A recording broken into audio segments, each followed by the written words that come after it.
Super excited today to have Casey Brown join us for our February coffee and collaboration. Hard to believe it's already that time. Um, Casey has, always been a very engaged and active participant in this series, and so very excited to have her speak to us today and share her wisdom on podcasting. First, though, I think Stacy has a few updates and announcements for us. Thank you so much. Good to see so many people on today to hear Casey. I'm excited for this program. Thank you for being here, Casey and Rachel, all of your work. Thanks for joining us, everyone. In the chat, if you want to drop who you are, where you're from.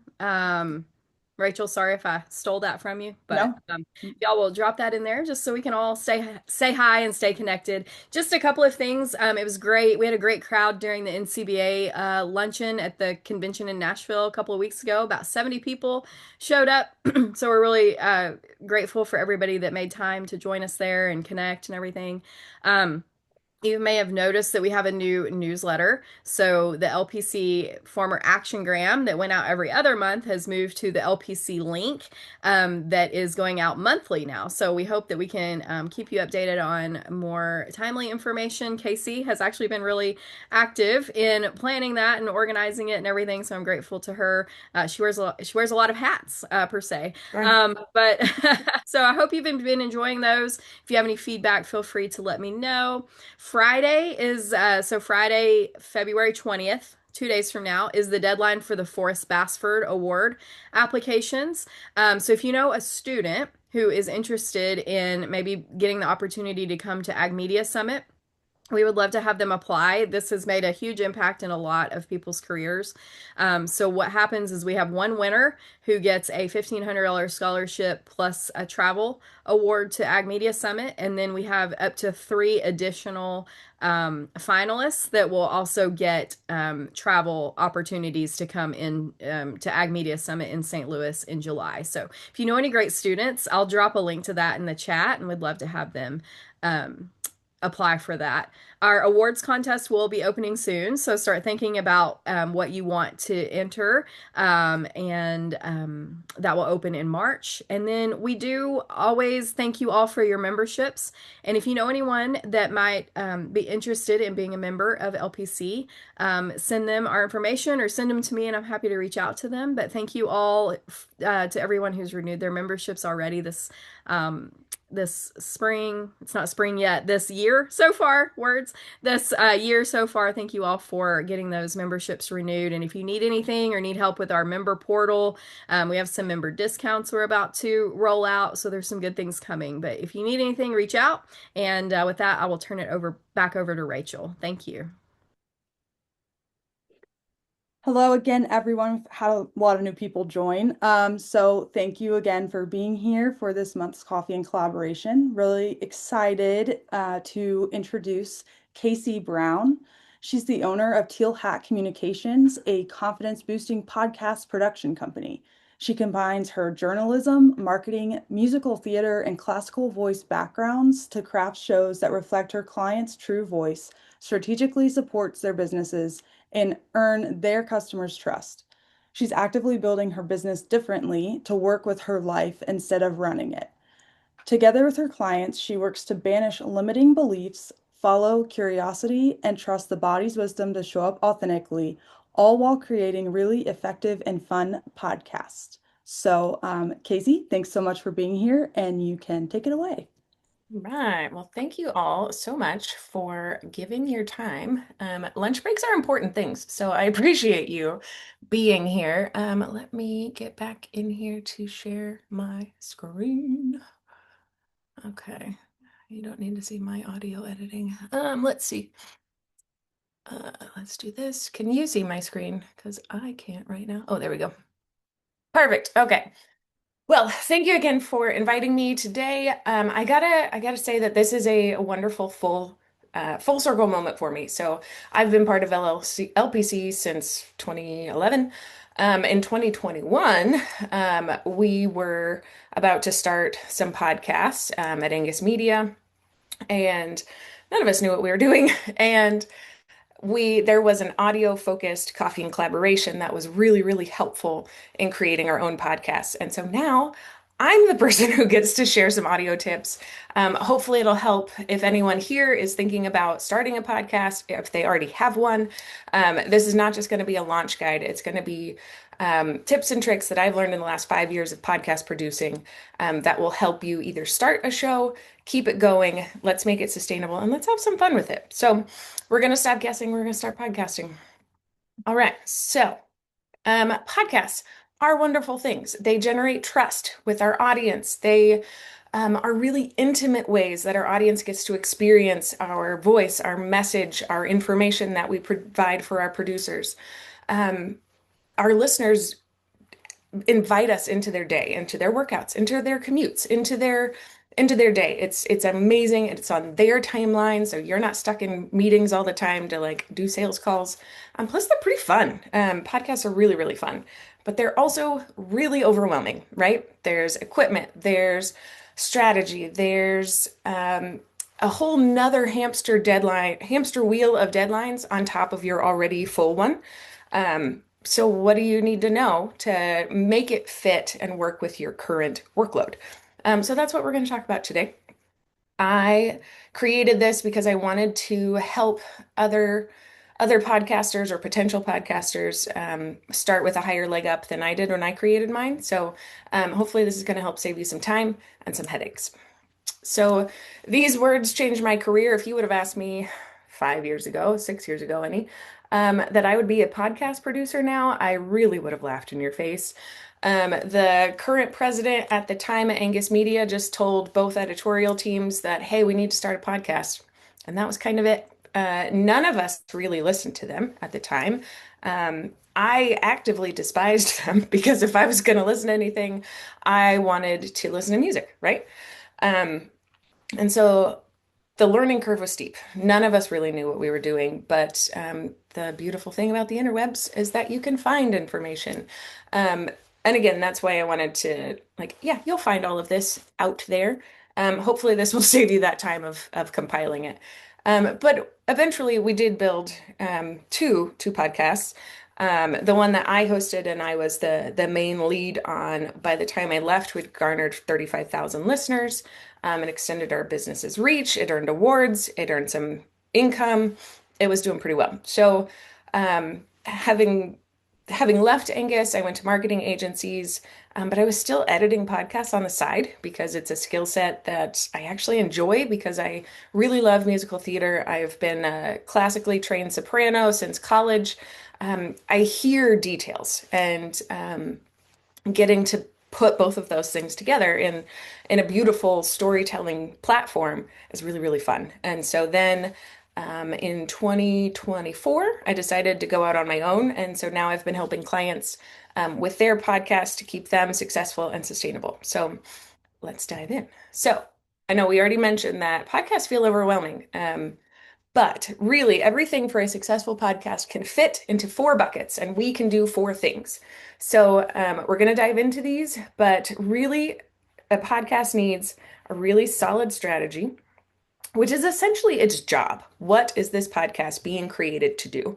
It needs really stellar content, which with this group, you don't need me to tell you that. You're already rock stars at creating really high quality content. I will say that I put data analysis in this bucket.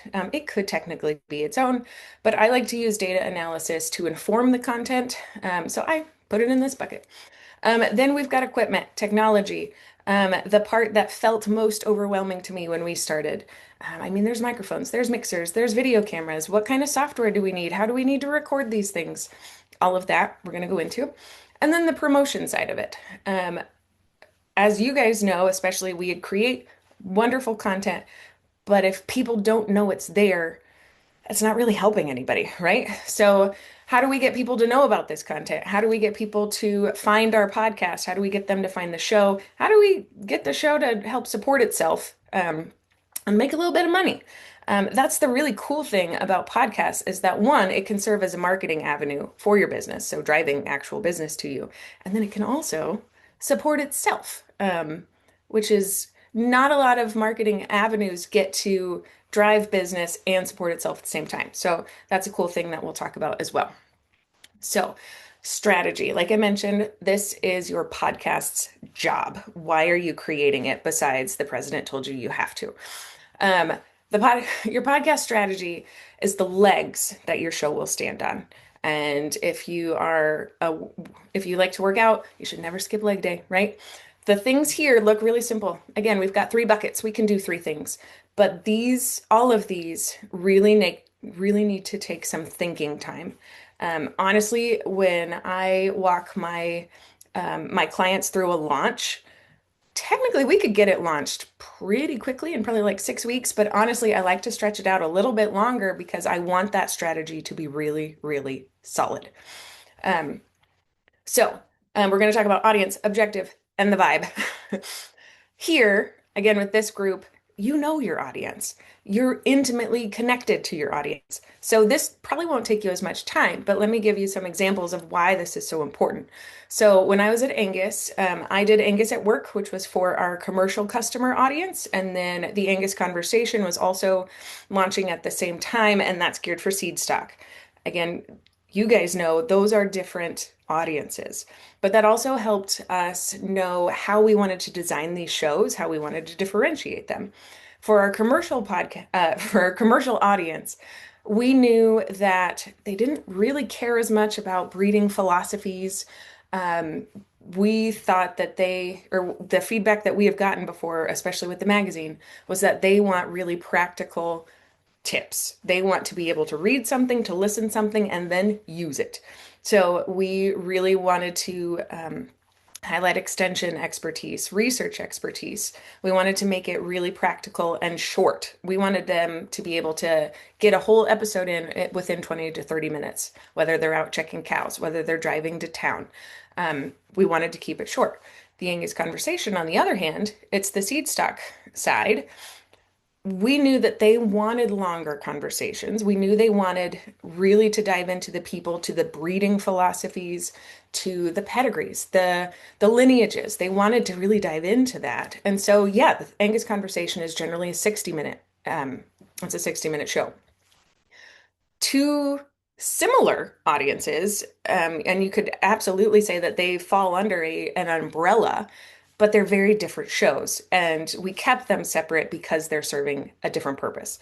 And they've both grown really well because of that specificity. So again, keep your audience in mind for everything you're building as you build a podcast. Next, our objective. So I want you to be able to describe your podcast in 2 sentences. Again, y'all are writers or marketers, you know how to communicate, but if you can't tell me about your show in 2 sentences, it's not clear enough and it's not specific enough. So I really want you to take the time to think about that. Then other things to think about. How often do you want to drop episodes? Again, we're adding a hamster wheel of deadlines on top of your current production schedule. So you want it to be sustainable. Weekly is great because yes, then your audience comes back every week and they kind of get into a rhythm, but is that feasible? If you're already doing a bi-weekly newsletter or a daily newsletter or a monthly magazine or all of the above, are you going to burn yourself into the ground, basically, if you add a weekly thing on top of that? So honestly, for both of the Angus ones, we decided to do bi-weekly. So we do every other week. That's worked for I say us, that worked for both shows. And it's the Angus Conversation does it in seasons. So they do, I think, January through May, and then they do some special episodes from the National Junior Angus show. And then they start another season in like the fall semester, basically. And that's cool. It works for them. That's great. Angus at Work, they do continual all the time, every other week. But you guys get to create it. So I want you to think about what works for you because, again, this podcast has a job. It is not to just add work to you, it needs to be serving your purpose. How long do you want your episodes to be? I already mentioned some of the strategy that was behind ours, half an hour, 60 minutes.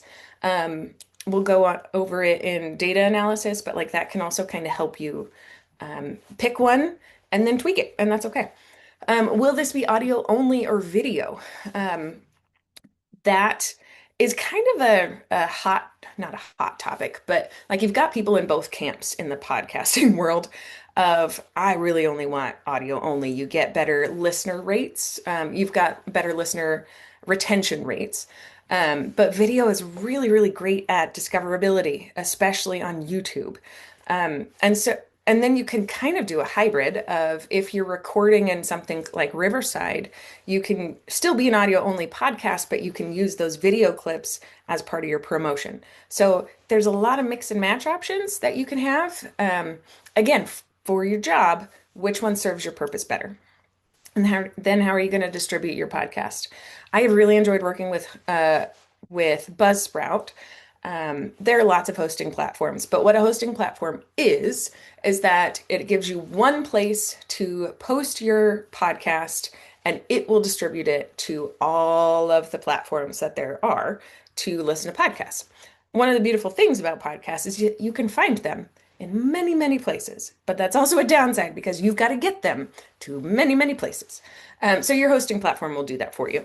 I like Buzzsprout. It's really intuitive. It's really simple. This is a referral link, so we both would get a coupon. This is not a sponsored ad. You can use Libsyn. You can use Cast Simple. Lots of options. But one thing I liked about Buzzsprout, and so check this out if you want to use a different hosting platform, is that it will create a website for you. So you could also just direct people to that website if you don't want to put your audio on your website. And it will also give you an embeddable player that you can put on your website, which is super helpful. We got a lot of leads if you're going to put like an episode in your daily newsletter or what have you. That was really helpful that we could get people to listen to it directly on our owned spaces. And then your vibe check. This is the fun part to me. It needs a very clear and searchable name. So SEO will play into this. What is something that your listeners will be searching for that they want to find? You need eye-catching cover art. These are generally like a 500 pixel by 500 pixel size. I mean, you can make it bigger, but like that's that little square that you see on your podcast players. And then you need royalty-free music. Um, there are, again, lots of different ways to find these. There are lots of subscription options. I've been using in audio and have really enjoyed it. And it's a lot cheaper than Artlist. But again, you need something that will not trigger a copyright issue and will not cause you to pay royalties every time someone listens to it. So really make sure that you are finding royalty-free music. Because I had a client find something he really, really loved on YouTube, and the more I dug into it, it was not royalty-free, and that could have really bitten us in the butt. So just make sure that that's part of it. So again, sounds really simple, sounds really fast, but I want you to think about all of these things as you're creating a podcast. Or if you already have one, do you already have all of these pieces? You probably already have your vibes if you've already launched one, but make sure that your objective is still doing what it wants to do. You can always tweak things with podcasts, which is amazing. But keep this strategy in mind. It is definitely the strongest section of a successful podcast. All right, at launch. One of my pro tips is I like to recommend having 3 episodes at your launch. This used to be because it was more helpful to be featured on Apple Podcasts. That's not the case anymore, but I still like recommending this because podcasts are essentially the Netflix of audio. And so if I want you to be able to give your new listeners something to binge, because really their engagement and their interest level is always so high when something's new. And you've probably put a lot of effort into promoting, hey, we have a new podcast. You want to be able to get them into your ecosystem, like into your show, and then give them something to binge so that they want to come back. They already know they'll like your show that way. They'll follow and subscribe you that way. You don't have to do this, but I have seen it work really, really well. Those 3 episodes for several of my clients are generally the highest ones because you've really got that listener engagement at that point. All right, content. Again, with this group, I'm not gonna like belabor this, but the beautiful thing of podcasting is that there are very few hard and fast rules. So I just want to share these rules with you, and then you get to design your show to fit those. It's kind of like how you can kind of sometimes be more creative when you have guardrails. You've got your parameters you got to stick within, and then you can go hog wild within those parameters and come up with some really cool ideas. The Another thing, whole point is driving. oh, okay. If you do have a question, feel free to stop me. Um, and uh, this is my daughter. What's up? I've been like running across the couch cushion Oh, okay. and it means really sweaty. Really? Feel Okay. how hot Sorry. my face Kiddos are home today because our family got wrecked by a stomach bug. So, welcome to my 5-year-old. Um, but like I mentioned in my bio, life and work, they go together. So, strategy is the legs of your podcast. The content is the heart of your show. And I want you, like, that's my favorite part of a podcast is the content. It's the heart of your show. So, what are our rules? Episode and format. No rules. You want to have segments? Cool, do it. You want to have just interviews? Great. If you want to mix and match some solo episodes and interviews, cool. You can do a little bit of both. You can do all of them. I've listened to many, many shows that have many, many different formats, and that's really cool. It's not like the uh, it's not like the inverted pyramid. I mean, you can obviously use that if you want to, but you don't have to, which is cool. You can make things however you want. Your topics, free game as long as it aligns with your strategy. Does it serve the purpose of your podcast job? And then, yes, you're really only constrained by your tech here. You can have as many or as few as you want. And so here are the rules that you need to know for the content. And it's really just around publishing your podcast. So you do need an episode title. You do need show notes. They don't have to be long or elaborate, but you do need those to actually publish out. If you don't have them, then you kind of peeve the directory gods, and you don't want to do that. SEO is recommended here, but not technically a rule, but better SEO tactics will help your show and your episodes get found. What, sweetie? sweaty, so feel how hot my head is. You do feel hot, yeah. Go cool down, okay? Okay. Thank you for rolling with me. Okay, so content. Pro tip on content. Again, when motivation is really high, we're going to start a podcast. This is amazing. I want you to write down every idea that you have now because these ideas will magically leave your head when things get hard. And unfortunately, things do get hard after the motivation like spike starts to come down a little bit and that hamster wheel starts rolling. So write them all down. Do it, do it, do it. And if they're ridiculous, that's okay. I know I come up with crazy ideas in the shower or in the car, especially while I'm trying to fall asleep. So have that list. You can always tweak it, but once the discipline has to show up because motivation has waned, this list will be super, super helpful for you. And again, I'm preaching to the choir. You guys know this, but it still deserves to be said. Okay, so data analysis. I'm assuming most of us in this room are not like, we don't love numbers. That's kind of why we got into marketing and journalism. But the numbers actually are super helpful. So, like they've been telling us in math class for forever. Okay, so hosting platforms will give you certain sets of data. I will give you Buzzsprout numbers. Most of them will give you similar numbers, but they might be a little bit different. But basically, they will give you a 7-day download number, a 30-day downloads, total downloads, and then my favorite metric is actually listening duration.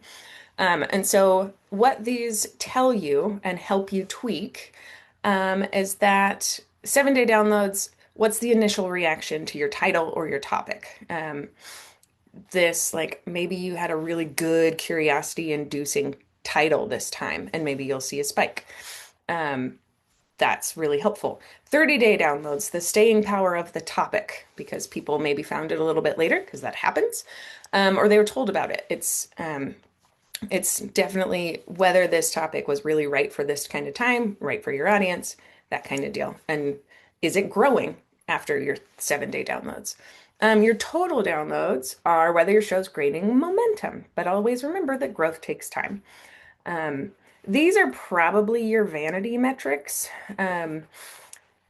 They're still important. You still need them, but they don't always tell you if your podcast is doing your job. Besides like total downloads, you need to see if that momentum's working. This is why I really like listening duration as my favorite metric.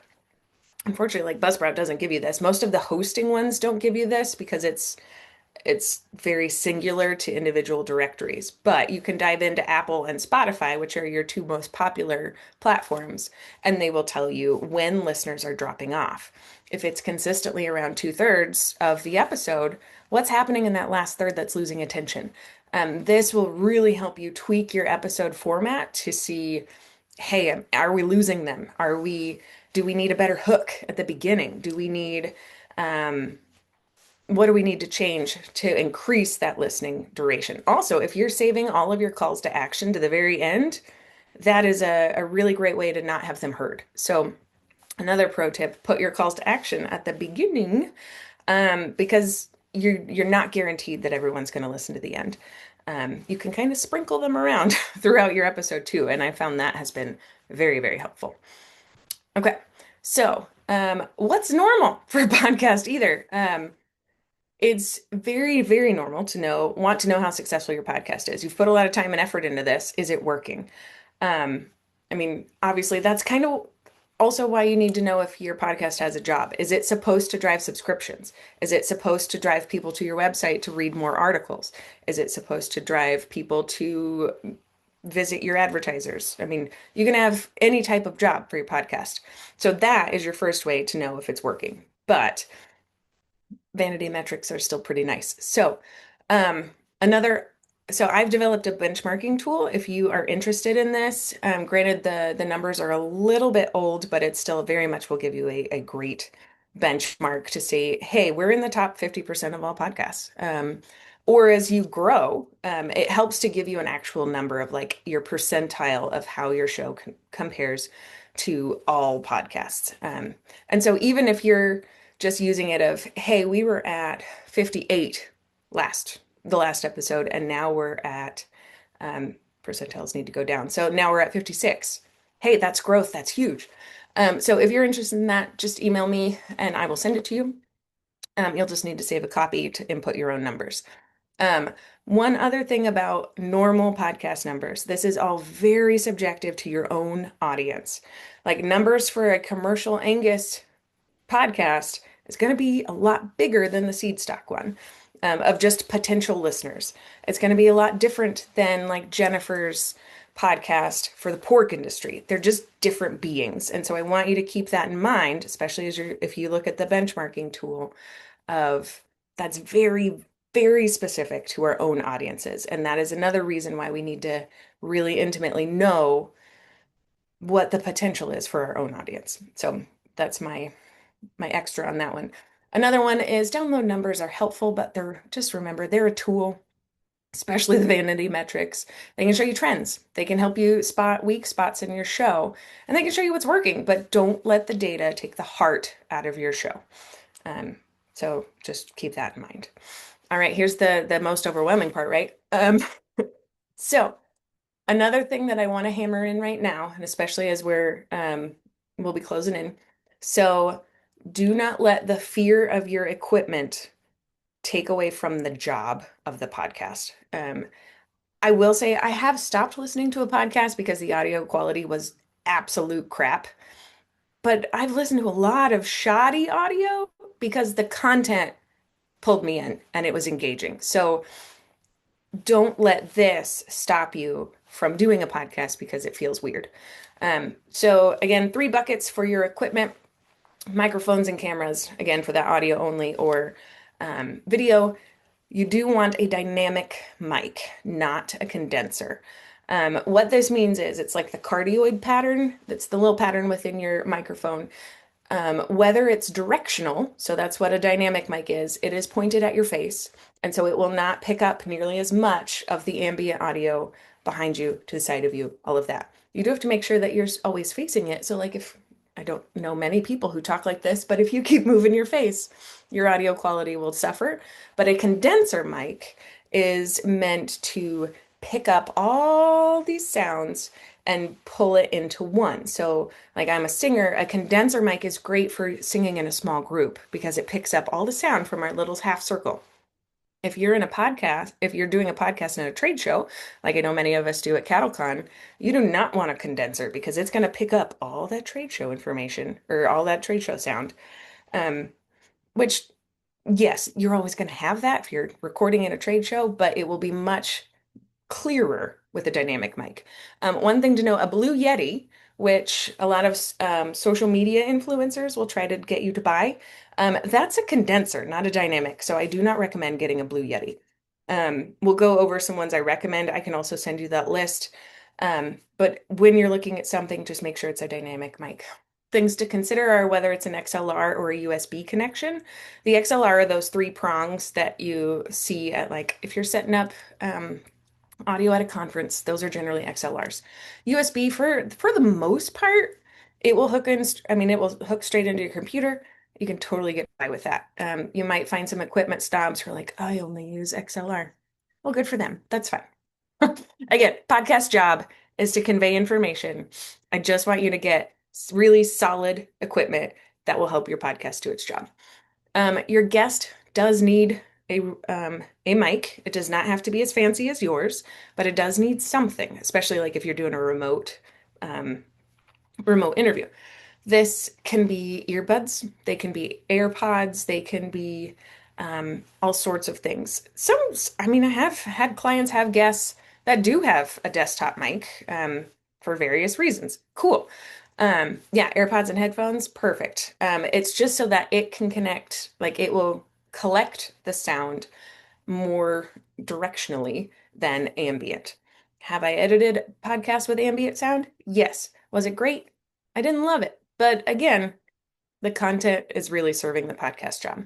And then if you're using a camera, think about whether you want a wide angle, whether you want close-ups, whether you need more than one if you're going to do like cuts between your video shots. Oh, and headphones.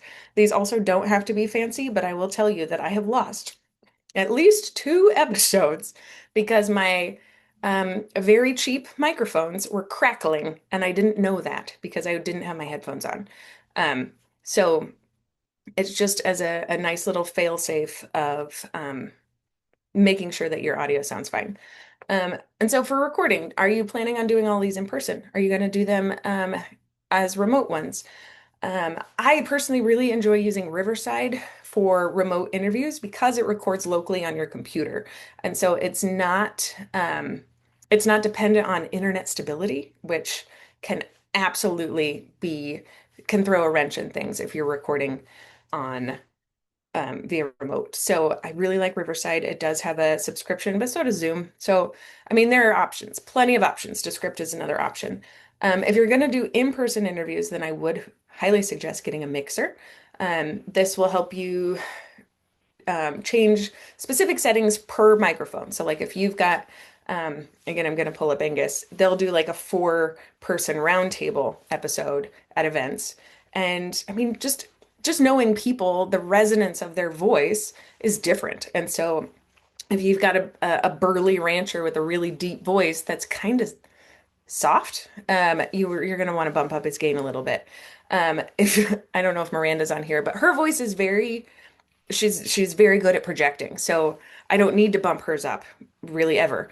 And so that kind of control is really helpful with a mixer. And then editing. This is a hill I will die on.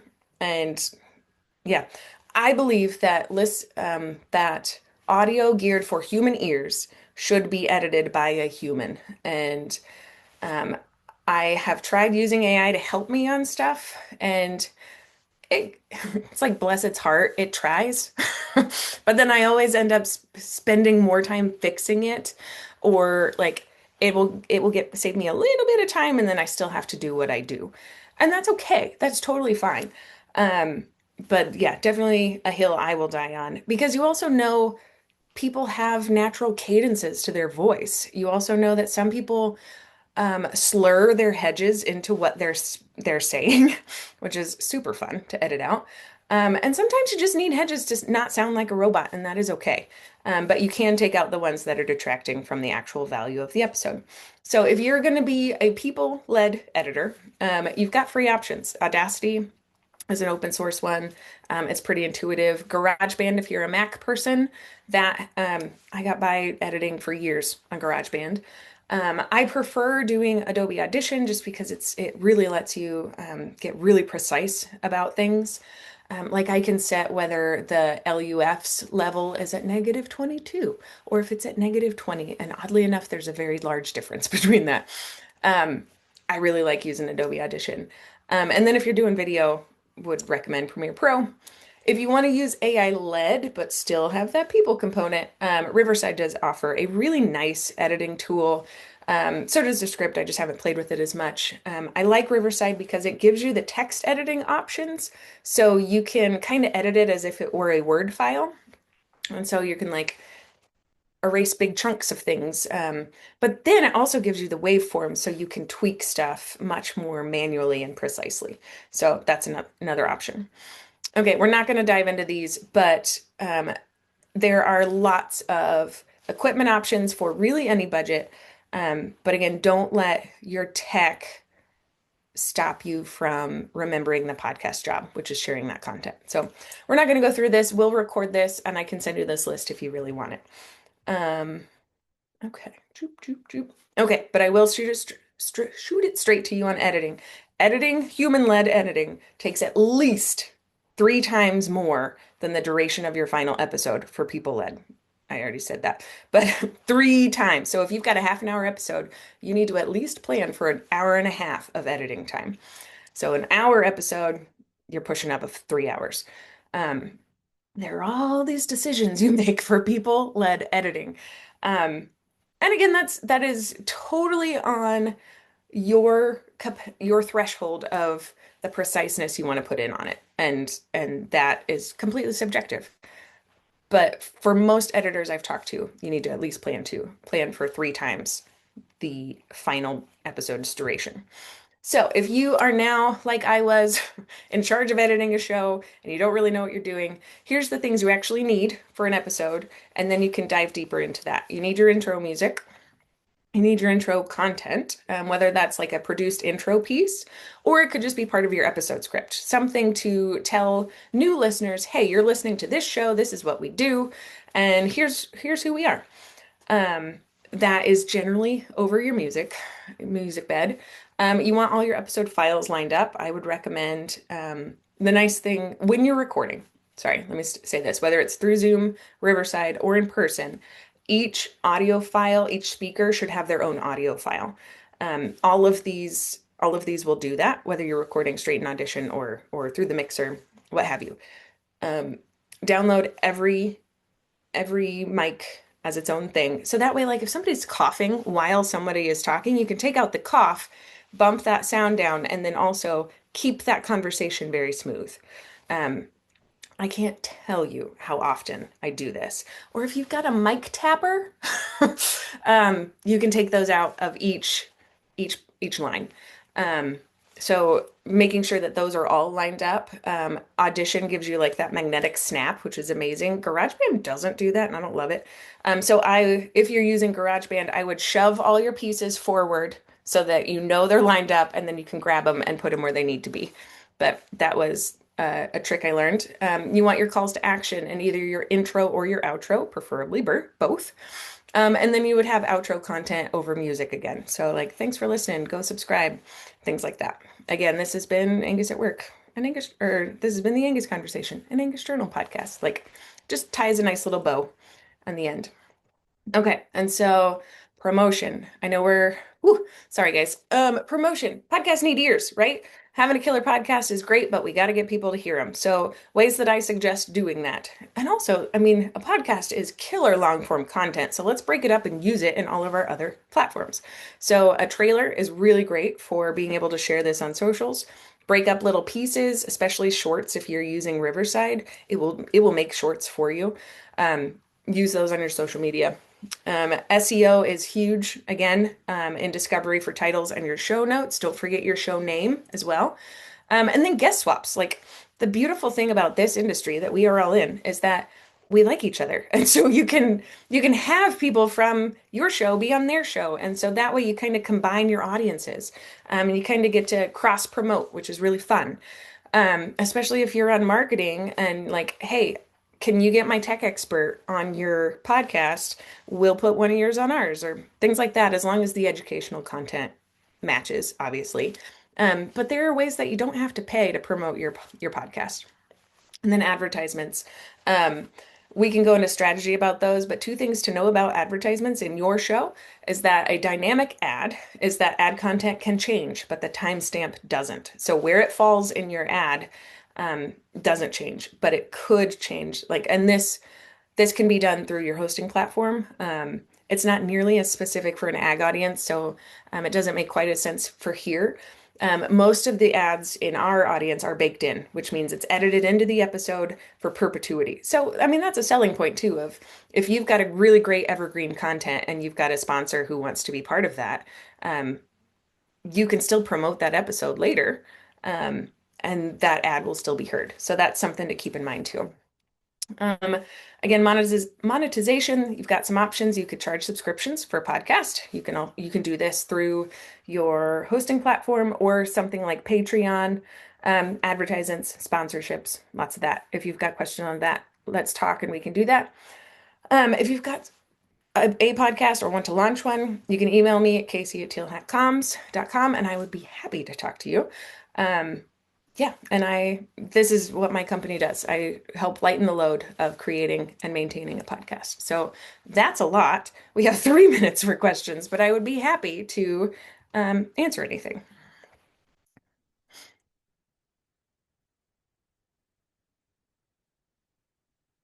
I got one for you, Casey.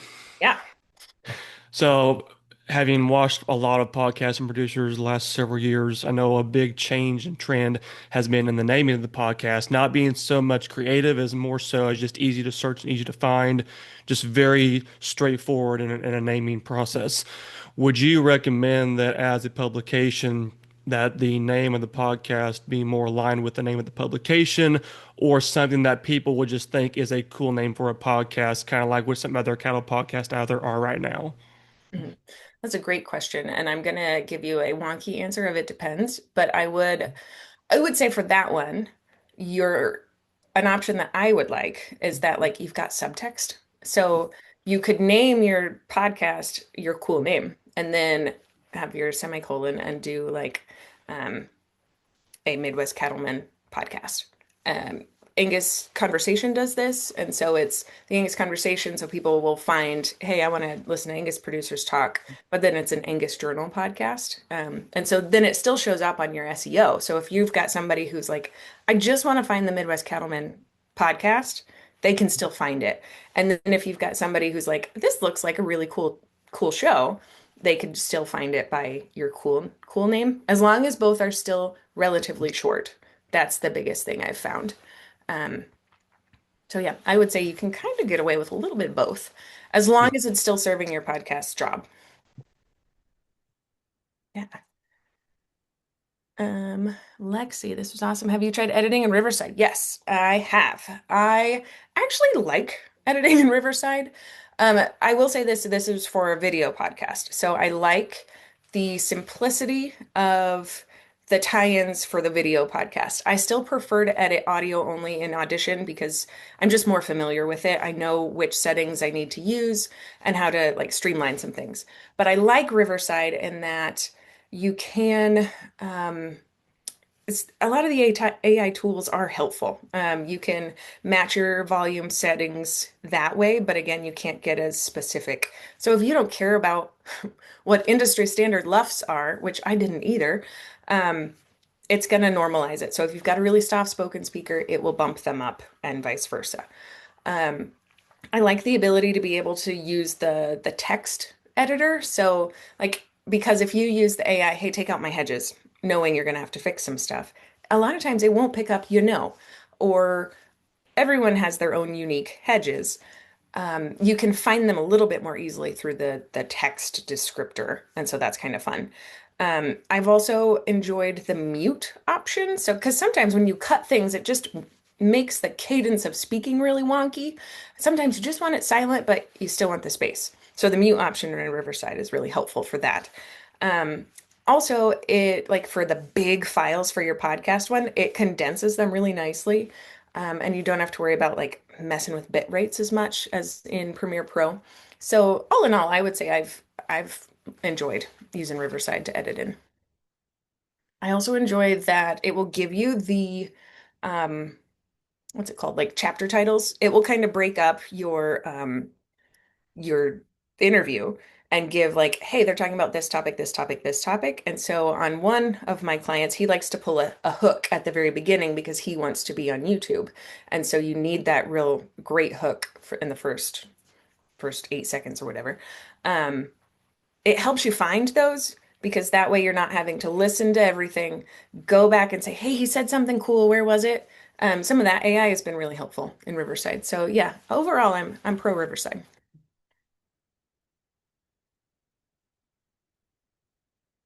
Yeah. All right. I'm 2 minutes over. I'm sorry, Rachel.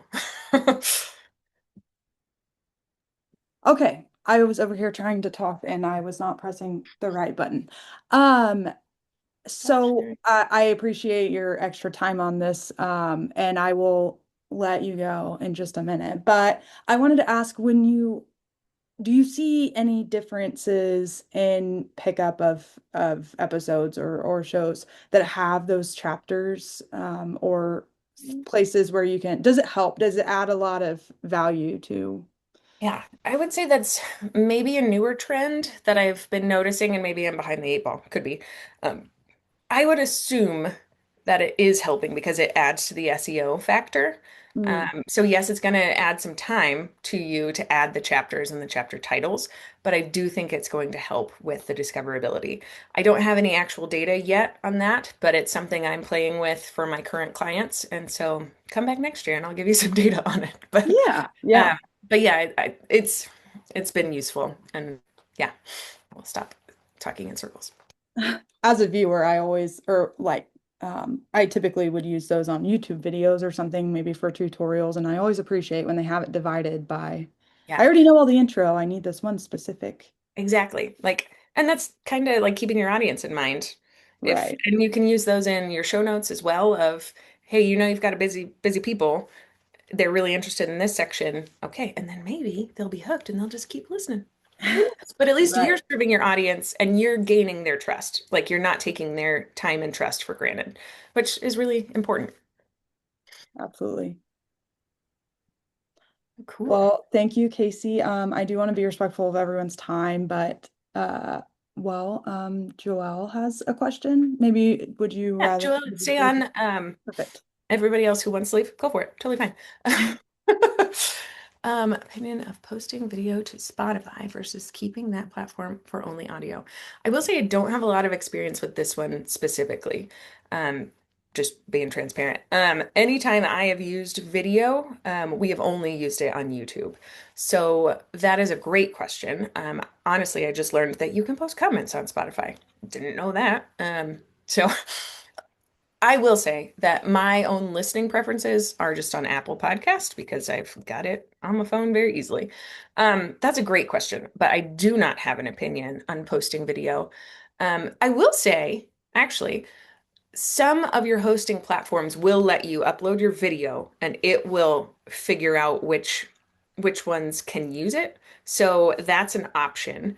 Um, this is just conjecture, so I would need to dig into this, but like on Buzzsprout, it will copy your video to YouTube. It's not quite the same as uploading straight to YouTube. YouTube's got some funky uploading requirements.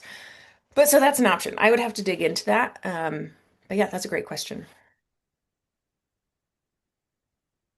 All right. Well, thanks, Casey. That was a lot of really great information, really practical and useful information for anyone who might be thinking about podcasting or needing some help with their existing podcasts. So, Awesome. really appreciate your time. and expertise, sharing that with us. And she Yeah. just dropped her contact, her email in the chat if you're interested in having that. And we will be in touch for a March coffee and collaboration. So excited to see you all then, and thanks for joining us today. Thanks so much for your time.